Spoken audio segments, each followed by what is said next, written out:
Comme chaque année, les enfants l'attendent, impatients de lui remettre leur liste de cadeaux. Voitures télécommandées, ballons, feutres ou encore paires de tongs, crise oblige, peu de vœux seront exaucés cette année. Mais pour ce Père Noël, l'essentiel est ailleurs. Ça n'a pas de prix, pas d'équivalent dans le monde.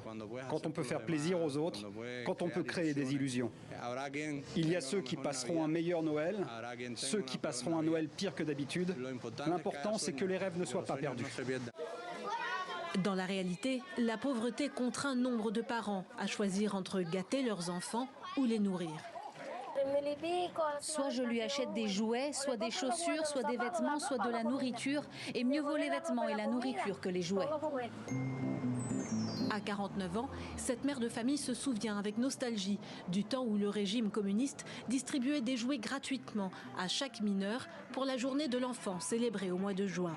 Grâce au livret de rationnement, chaque famille recevait également des produits alimentaires de base. Il m'offrait des poupées, des patins à roulettes, des ustensiles de cuisine et même une bicyclette. J'ai reçu beaucoup de choses à l'époque, mais c'est terminé maintenant. Face aux difficultés, le système D a le vent en poupe. C'est pendant la pandémie de Covid que Julien, 35 ans, a cherché une solution pour divertir son fils de 5 ans. Confiné avec sa famille, il se met à fabriquer des jouets en bois.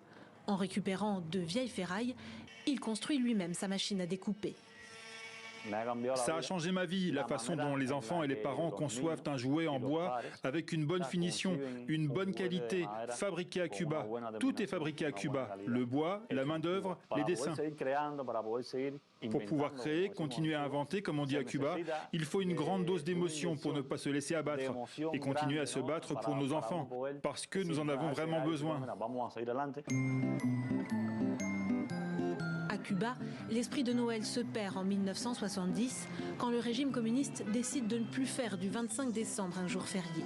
Mais en 1997, après une visite du pape Jean-Paul II, le gouvernement revient sur cette décision et redonne à Noël toute sa magie.